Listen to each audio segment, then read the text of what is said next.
Yes, sir. What's up, y'all? In this video, I will explain what you can expect from the Chicago Bulls for the offseason, free agency, and next season.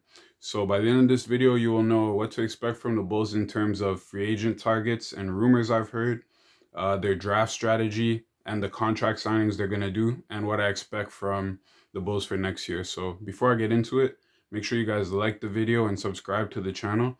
I'm trying to grow this channel, so each subscriber helps a lot. I've been getting a lot of good feedback on my past two NBA videos. I did the Celtics and the Lakers. Go check those out if you haven't. I'll leave a link to the playlist in the description. But yeah, anyways, without wasting any more time, I've been following the NBA for 2 decades now, so let's get straight into it.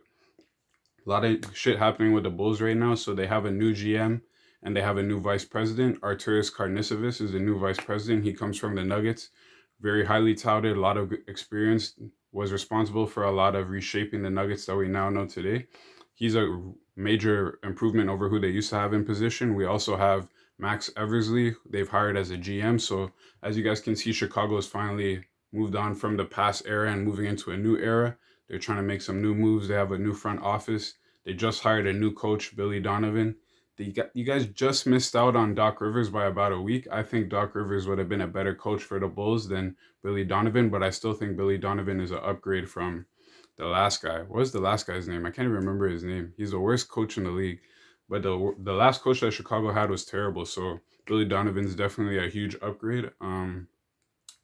Yeah, for the Bulls, pretty much what they're going to be working on is retooling instead of rebuilding. So they're not going to undertake a full rebuild, but they're going to try and move some pieces around and see how we can get the most out of certain pieces. Try and determine what the ceiling is for Markkanen and Gafford, Kobe White, players like that. So let's get into the offseason and what we're going to see. So during the offseason, as you guys know, Otto Porter, one of the largest, if not the largest contract on the Bulls, he has a player option for next season. So he's going to pick up that player option for about 28.5 million. I know a lot of Chicago's fans want to see this guy off the team because they're paying so much money for a guy that's not producing at that level. Like, he's getting paid max player money and he's not playing like a max player. So yeah, expect Otto Porter to pick up his player option. Maybe in 2021 offseason, they'll be able to move him because he'll be an unrestricted free agent. Maybe I've heard some rumors about them trying to trade him.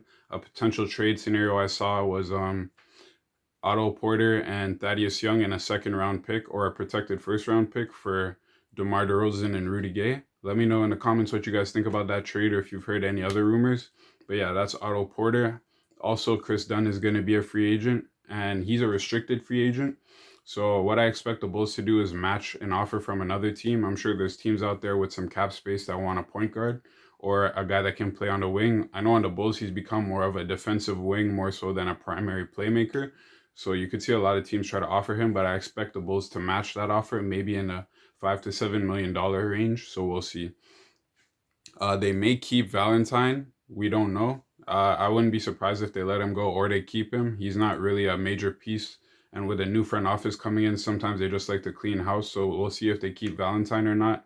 The rest of the team is pretty much under contract. All the major names, like you have Zach LaVine, Gafford, Wendell Carter, Kobe White, those guys are all locked up.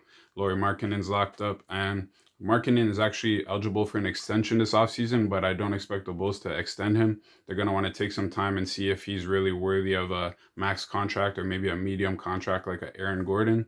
So we'll see what happens with that. They'll probably offer him a contract towards next year or during the season if he plays well.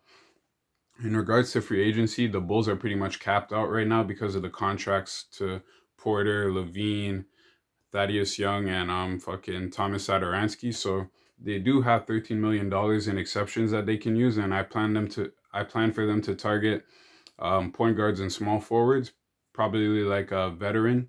So some rumored names that I've been hearing is names like Jay Crowder, Davis Bertans, Goran Dragic, and Jordan Clarkson. Let me know if you guys have heard any other names rumored for the Bulls to be looking at in free agency. But those are the four names that I heard: Crowder, Bertans, Clarkson, and Dragic. I think Dragic would be a great addition to the Bulls. Same with Crowder. Both guys just were in the finals and they played amazing. So that would be good. Moving on from free agency, in regards to the draft and the draft strategy for the Bulls, Bulls have two picks. They have the 4th pick and the 44th pick.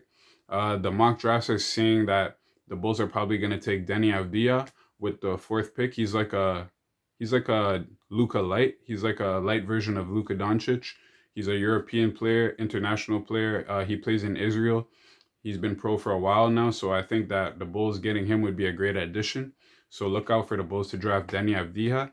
Unless LaMelo Ball slides down, then they might take LaMelo Ball, but I think they're better off taking Deni, as they don't really have a starting small forward that they can build with. I think Deni's the type of guy you can build around in an Eastern Conference team, so expect that. They also have the 44th pick.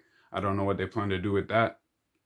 But yeah, so that's pretty much what you guys can expect from the Bulls for free agency, off-season contracts. Those are the rumors I've been hearing.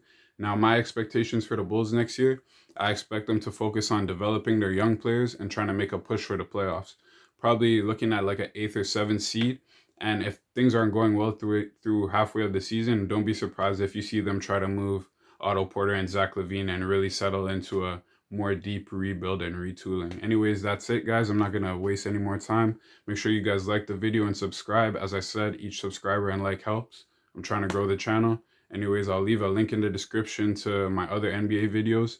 Let me know what you guys think. All right, peace.